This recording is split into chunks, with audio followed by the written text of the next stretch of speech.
fakta yang terjadi sekarang adalah kita sekarang berada di negara yang menerapkan demokrasi. Maka bagaimana perjuangan kita di sana? Jadi gini ceritanya.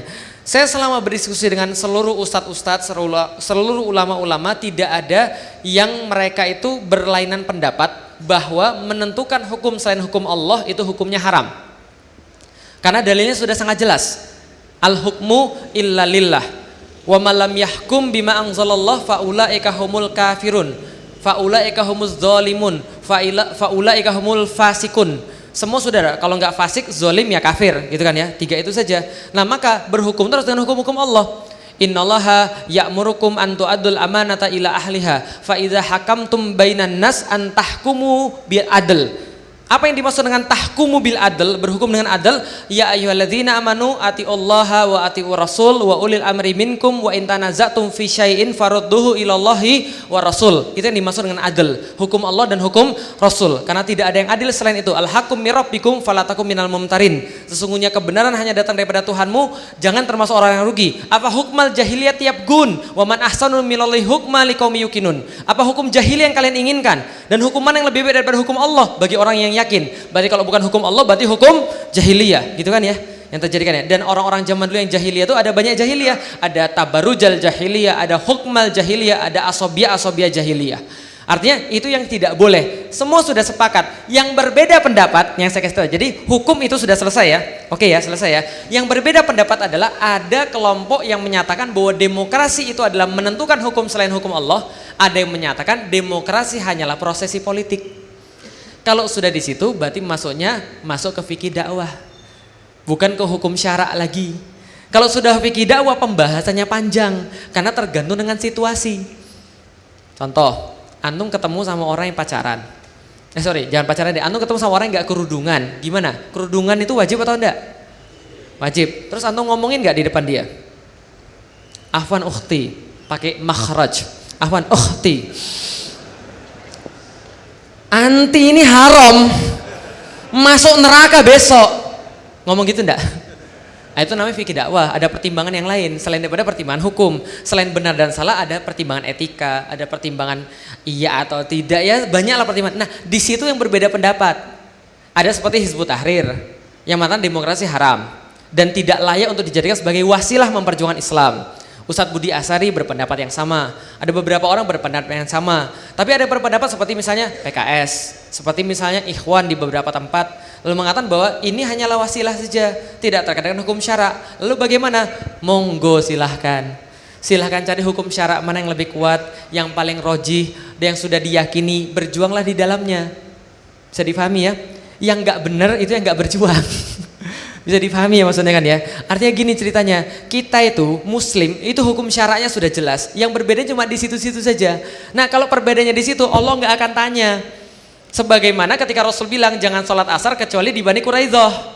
Ada yang memahami kita harus sholat asar di Bani Quraidah. Ada yang bilang ini sudah waktunya asar bro, sudah hampir habis lah. Kalau enggak lagi mana kita jamaknya sama maghrib, nggak bisa. Enggak dengar apa kata Rasul di Bani Quraidah. Enggak, di sini aja. Kalau enggak ya sudah. Kalau gitu kamu yang sholat ya sholat, kita jalan ya jalan. Akhirnya ada yang sholat, ada yang jalan. Yang sholat akhirnya di situ asarnya, yang jalan asarnya diriwayatkan ada yang asarnya hampir tengah malam. Jadi dijamak tuh, sholat asar, maghrib, isya. Lapor Rasul, ya Rasul ini masa sholatnya ini dijamak, mana ada jamak sampai malam kayak gitu, ini masa sholat sampai malam kayak gitu. Ada yang bilang, ya Rasul itu mereka nggak dengar sama kamu kan sudah bilang gak, jangan sholat asar kecuali di Bani Quraidah. Apa kata Rasul? La haraj, nggak ada masalah, nggak problem. Terus yang ngomong tadi gitu gimana, yang tanya-tanya tadi? Sudah seru-seru gitu kan, maunya temennya disalahin gitu ya. Bener kan lu kan dia nih kok. Loh enggak gitu, kita tuh muslim, artinya apa? Ya selama berdasarkan pada dalil, ya dia yakini roji, ya sudah lakukan. Bagi saya secara pribadi, demokrasi bukan jalan saya.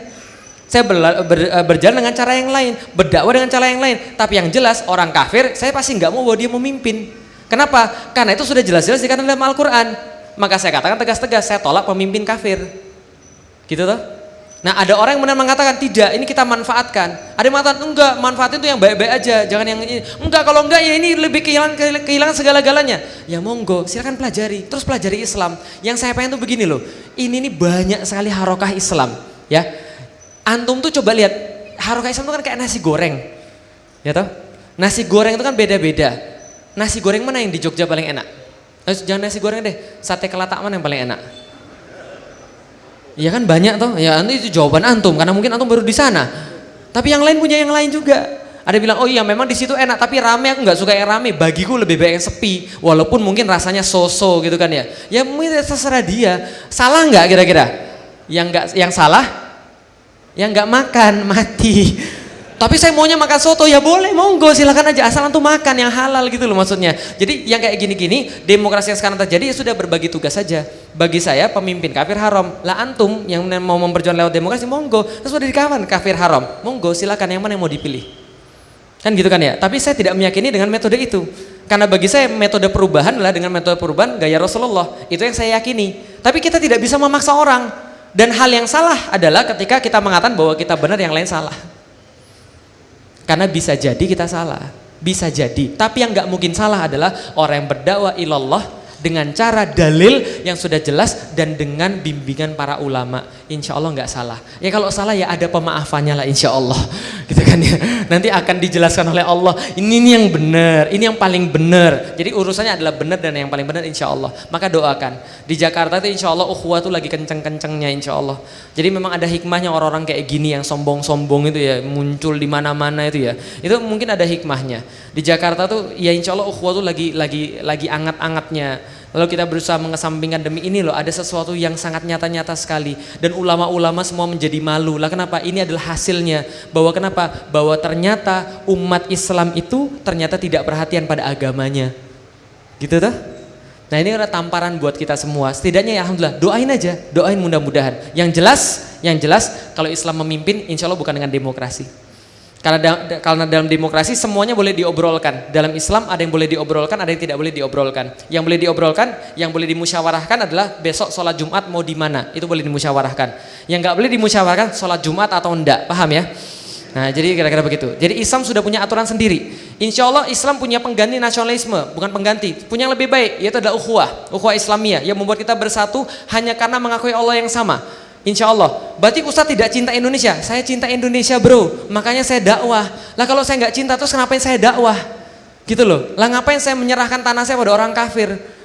Cinta Indonesia itu tidak sama dengan nasionalisme. Karena nasionalisme adalah perasaan yang sama gara-gara satu tempat berlangsung dalam waktu yang lama. Tapi kalau antum diserang Indonesia, Makassar diserang antum ngamuk. Tapi ketika Suriah diserang antum santai-santai aja. Itu nasionalisme. Paham maksudnya? Tapi ukhuwah nggak gitu. Ukhuwah itu adalah ketika Suriah diserang antum sakit hati. Gitu loh. Dan nggak ada yang bela. Itu sakit hati. Ketika Gaza diserang antum sakit hati. Karena itu rumah antum. Gitu maksudnya. Nah jadi itu adalah ukhuwah nasionalisme. Nanti insya Allah akan diganti dengan Islam. Insya Allah. Dengan Al-Quran, dengan As-Sunnah. Insya Allah kalau ada dalil ikuti. Pelajari yang mana. Terserah. Yang penting berdakwah. Jangan sampai nggak dakwah. Itu yang salah. Sudah pasti salah.